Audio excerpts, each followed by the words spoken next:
जौनपुर में लोकसभा 73 में क्या चुनावी माहौल दिखाई दे रहा है? त्रिकोणीय मुकाबला दिखाई दे रहा है या फिर कुछ और? देखिए, बाबू सिंह कुशवाहा न मालूम कहाँ से कैसे जाने अनजाने में आ गए। भाई हर उम्मीदवार का वो होता है, ख्वाब होता है कि हमें टिकट मिले, हम जीतें।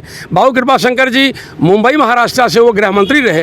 बात देश लेवल के कोई लीडर हमारे परिवार से हो, हमें तो खुशी है। बाबू कृपा शंकर जी जैसा लीडर, कोई शख्सियत हमको मिला। श्रीकला धनंजय सिंह के बारे में आपका क्या विचार है? हमें रह गया श्रीकला धनंजय के बारे में बातचीत करने के लिए। हम तो कहेंगे कि हे क्षेत्र निवासी, तोहरा तीसरा जब नेत्र खुला तब देखा कि श्रीकला, यानी उसकी जो कला है, हम उस पर नहीं आएंगे। और कह करके बदलापुर एक्सप्रेस न्यूज में आपका स्वागत है। मैं हूं धर्मेंद्र शर्मा। इस वक्त हम मौजूद हैं जनपद जौनपुर के लोकसभा मल्हनी विधानसभा क्षेत्र के बिरसातपुर गांव में। आजकल चुनावी सरगर्मी सुबह या शाम को चाय की दुकानों पर आपको देखने को मिलेगी, क्योंकि क्षेत्र के तमाम प्रकार के लोग यहाँ पर इकट्ठा होते हैं और यहीं से चुनावी माहौल तय होता है कि किसे वोट दिया जाए, किसे नहीं, कौन इस क्षेत्र में विकास कार्य किया है, कौन नहीं किया है। तो हमारे साथ यहाँ पर कुछ ग्रामवासी मौजूद हैं।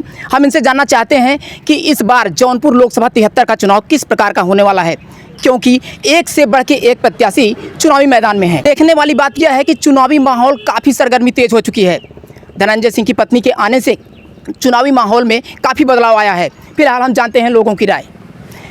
क्या माहौल है इस समय लोकसभा 73 का? लोकसभा 73 का माहौल बिल्कुल कृपा शंकर सिंह के पक्ष में है। हम सारे लोग, सारी जनता, जितने सारे लोग यहाँ बैठे हैं, दूर दूर सुदूर कहीं आप जाएंगे देखेंगे बाबू कृपा शंकर जी हमारे राष्ट्रीय नेता हैं, जो इसी हमारे मिट्टी के लाल हैं, यहीं इसी क्षेत्र के हैं, कोई कहीं बाहर से नहीं मानते हैं। उसमें सब मिला करके आपका ये सोशल मीडिया भी है, जिसमें प्रिंट मीडिया भी है, तो आप लोग जानना चाहेंगे बाबू कृपा शंकर जी हमारे राष्ट्रीय लीडर हैं, अच्छे लीडर हैं। वो कोई कहने की बात नहीं कि मैं कह रहा हूँ, यहाँ सारे लोगों से आप पूछ सकते हैं, कहीं चलेंगे। हाँ, कुछ लोग हैं जो किसी की चर्चा करते रहते हैं। और रह गया कृपा शंकर की बात के लिए, तो जनपद में जिस वक्त आपको ये लोकसभा 73 सीट की जीत और विजय हासिल होगा बाबू कृपा शंकर सिंह का, तो उनको सेंटर मिनिस्टर होना है। जिले का ही नहीं, प्रदेश का कायाकल्प होगा, इसमें कोई दो राय नहीं है। भले चाहे जो जिस तरह की बातचीत करे। अभी समाजवादी पार्टी के कार्यकर्ताओं द्वारा 2 दिन या 3 दिन पूर्व बाबू सिंह कुशवाहा का पुतला फूंका गया, तो इसके बारे में आपका क्या कहना? उसका उनके मन में जो टसन है कि कोई उम्मीदवार इस तरह की मिलता जो कि बाबू कृपा शंकर जी का फाइट देता,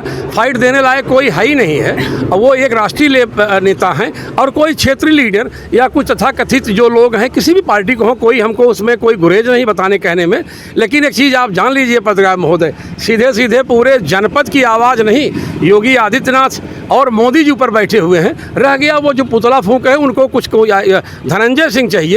धनंजय सिंह इस नाते चाहिए कि मैं जानता हूं कि हम दौर जमाना देख चुके, हम वक्त पे नजरें रखते हैं, कभी मजबूरन, कभी मसलहतन कातिल को मसीहा कहते हैं, बेईमान प्रवृत्ति की व्यक्ति की तारीफ करते हैं, क्रिमिनल बदमाश को बढ़ावा देते हैं, और बड़े सज्जन हम अपने कहलाते हैं। हमने आपसे कहा ना कि भाई सीधे सीधे कि हम दौर जमाना, यानी सारे लोग जानते हैं, हम दौर जमाना देख चुके, हम वक्त पे नजर रखते हैं, कभी मजबूरन, कभी मसलहतन कातिल को मसीहा कहते हैं। इस लोकसभा चुनाव में राम मंदिर की क्या भूमिका होने वाली है? राम मंदिर की इतनी बड़ी भूमिका है कि जो हम लोगों का बिल्कुल, अगर कहें संस्कृति सभ्यता, जो बहुत दिन से लोगों को इंतजार था कि भाई उसका कायाकल्प होगा, टेंट से निकल करके अपने स्थान पे विराजमान होंगे भगवान श्री राम। इतना बड़ा प्रयोजन योगी जी को होने से, मोदी जी को होने से, और सुप्रीम कोर्ट को भी हम धन्यवाद करेंगे जिन्होंने बहुत बड़ा फैसला, भाई हिंदुस्तान है कहने के लिए कौन नहीं जानता है। क्या इसका असर चुनाव पर दिखाई दे सकता है? चुनाव पर इतना बड़ा असर पड़ेगा, जो लोग कहीं कहीं कन्फ्यूजन क्रिएट करते हैं, तथाकथित लोग नुक्कड़ चौराहों पे चाय की दुकान बैठे हुए होते हैं, जैसे मैं ही कोई झूठ बोलना चालू कर दूं,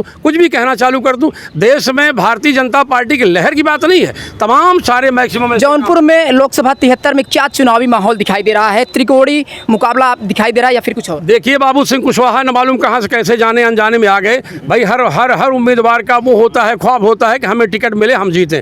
बाबू कृपा शंकर जी मुंबई महाराष्ट्र से वो गृह मंत्री रहे, इसीलिए लोग टिकट देते हैं। असल में रीजन क्या है कि हम तो सनम जाएंगे तुमको लेकर के, हम कहते हैं अगर यही सारा कुछ है तो क्यों नहीं वो एक आध बार किसी और को अवसर देते। अगर आपको यही समाज की जनता ने एक बार अवसर दिया था लोकसभा के लिए, और फिर आपने वहाँ फिर जा करके अब क्या कहें, कैसे कहें, भारतीय जनता पार्टी इनके ऊपर क्यों नहीं भरोसा? क्या बात है? इनके ऊपर कोई नहीं भरोसा, वो टसन के चलते किसी कारण से थूक के चाटने वाली बात हो जाती है। कहीं से हम निकाले जाएं, फिर रखे जाएं, और फिर वहीं हम चले जाएं। इन चीज़ों की बात समझ में कम आती है कि कौन कैसे कहाँ कंप्रोमाइज़ कर रहा है। दुर्भाग्य की बात है कि इतने जल्दी कंप्रोमाइज़ करने के लिए आपका ज़मीर कैसे गवारा करता है, वो चाहे बहन मायावती हो या अदर कोई लीडर हो जो जाकर के टिकट मांगता है। यहाँ पर नहीं नेता थे तो भी पुल का निर्माण करवाए, पावर हाउस का निर्माण करवाए, हॉस्पिटल का निर्माण करवाए। आज ये जो सड़कें देख रहे हो 24 घंटा के अंदर में सड़क बनवाए।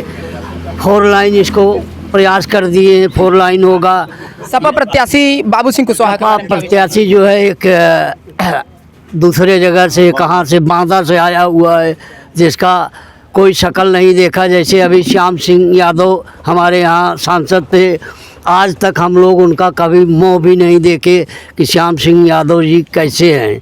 तो उसी प्रकार से वो बाबू सिंह कुशवाहा भी यहाँ के नहीं, जीतने के बाद चले जाएंगे, फिर उनका कोई मुँह देखने को नहीं पाए। श्रृंखला में कोई बता नहीं सकता है कि चुनाव कौन जीत जाएगा।